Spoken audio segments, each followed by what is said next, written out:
I know that figuring out how to make money online is one of the biggest obstacles for aspiring digital nomads, which is why today I want to share some of the most common digital nomad jobs that beginners can do, and that covers a wide range of skill sets. And if you want a little bit of assistance in getting started, be sure to download my free Design Your Own Work and Travel Lifestyle Guide, which I will link down below.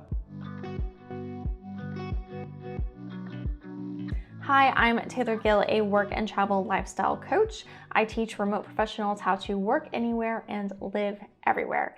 And today I'm going to be talking about beginner digital nomad jobs. So I've shared in previous videos that there's three main categories that nomads typically fall into, and that is a fully remote worker, a freelancer, and an online business owner.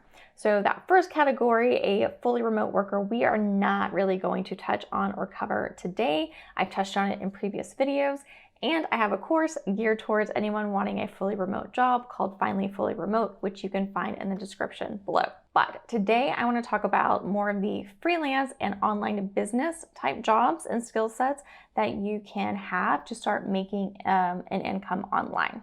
So let's talk about that first category of being a freelancer. And this is where I started. I quit my job because it would not allow me to be remote, and I became a freelancer hiring out my skills. And that is typically what kind of like defines a freelancer, is someone is hiring you for your skills or potentially just your services. So common freelance jobs would be a copywriter. So this is someone who writes a lot of like sales pages, website pages, maybe email sequences, great for online business owners. You could be a freelance writer. So the difference would be someone who writes more books, or maybe writes for magazines or online articles, or maybe even does ghost writing. So there's a lot of different actually type of writing that you could do, but those I would say are probably the two main ones that I see. Another thing you could be is a VA or virtual assistant or online business manager / OBM, which is what I still currently do. That is my freelance job. You could be a social media manager. You could do tutoring or online teaching. And side note, if you really just wanted to go live in one place for a couple of years, you could also do teach abroad programs. I've had friends go to Thailand and South Korea, and they have them all over. So if you're more interested in just like living in one place for a couple of years, you could still do sort of like a teaching program overseas. You could offer your freelance accounting services, or maybe if you are a photographer or videographer, those are great. SEO specialists, search engine optimization, if you understand how to find keywords and rank and your clients get ranked and searched for them, that is a great skill to have. You could be a public relations manager, a research specialist, do transcription, be an audio or video editor. That's actually a really big space. I have a video editor. She is a freelancer. I'm a freelancer hiring another freelancer. That is something that happens. You can be a web designer, a graphic designer, a web developer, anything kind of that online space. If you are a marketing specialist or even like a sales funnel specialist, like get even like more niche, that is great. You could be a consultant, a branding expert or branding specialist, help someone figure out their brand story and their look. You could be a translator, offer your legal services if you have a legal background, and any sort of like customer service or support is also another like freelance service that you could offer. So there are a lot of things. I know I kind of went through that list pretty fast, but you can kind of see whether you're good at writing or technical stuff or numbers and math as an accountant. Maybe you're really good in the marketing and online space. The biggest thing is that we have areas that we're really strong in, and we have areas that we're not strong in. And so what they're going to do is they're going to hire freelancers or someone to help them in areas they're not strong in. So if you can identify your skill set and what you're really good at, then that is going to be the best place to start in figuring out like what services that you can actually offer.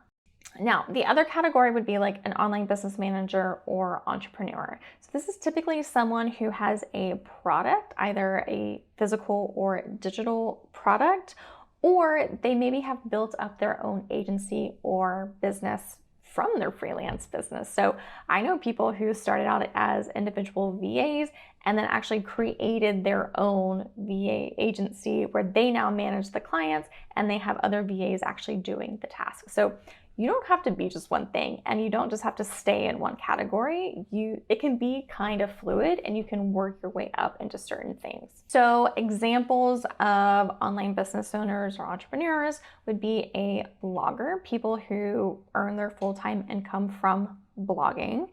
You could be a coach, which is the space that I'm moving into as a digital nomad coach. You could create a product, either physical or even digital. So physical product, you do have to be a little bit more careful about that process so that you don't have to physically be there, like, you know, putting mailing packages together and stuff. You could have a Shopify store. If you go through Amazon, Amazon actually has fulfillment centers. So you would ship your products there and they would do the packaging and mailing for you. So that is an option in the physical product space. Even if like you had a t-shirt business, you could do a print on design where the other place prints it, packages it, ships it out. So those do cost a little bit more because you're paying for those services. But if you really want to live the remote lifestyle, it is possible to have a physical product and not have to be where that product is. And some other design businesses you've probably seen would be a YouTuber or online Twitch streamer or Stitch. Is it Twitch or Stitch? I don't know. I don't get on that platform. You could be an artist. You could be either someone who draws or creates, and you have people commission projects for you. You could even be an athletic trainer. So this is something that's typically done in person one-on-one, but you could figure out how to do it online, or you could create your own coaching program and system that you then sell to clients all over the world. You could also be a professional speaker, someone who gets paid to go around speaking. And typically you're going to have other products to supplement your speaking engagements. So a book or a online program or something that they could actually sign up for outside of those moments. So I think that's other really good point to all of this is that most people who earn money online do it in multiple ways. So you might start one way, say offering your skills as a freelancer. And then once you get really good at that, maybe you want to start a blog or a YouTube channel where you teach the things that you know how to do. And in that case, you can start earning money from affiliate marketing, which is where you provide a link to a product or a service that someone else purchased it. You get a small commission as a thank you for sending that person their way. Through ad revenue. So this is another thing for blogs and like online videos. Ad revenue is huge. I just monetized my channel after 2 years. It took me a little while, but I'm finally to that point where I'm now starting to earn just a little bit of ad revenue from my YouTube channel. And then other things that people do would be just like investing and kind of, you know, getting into different financial markets. So there are a lot of different ways that you can actually earn an income online. So I would say to get started, you should identify your skills and then also identify where you want to be and what skill set you need to be in that place. So then you can identify the gap and then you can know where you need to invest your time or your money or your energy to learn something that's going to get you to the next level that you want to be at. So those are just some places that you can start if you want to become a digital nomad and earn money online. Again, be sure to grab my Design Your Own Lifestyle guide. I'll leave the description below. And next week, I am going to be talking about how to charge as a freelancer, like how to set your rates. So if you're interested in the next step of being a freelancer, be sure to subscribe so that you don't miss next Tuesday's video. I am Traveling Taylor. Thank you for being here, and I will see you next Tuesday.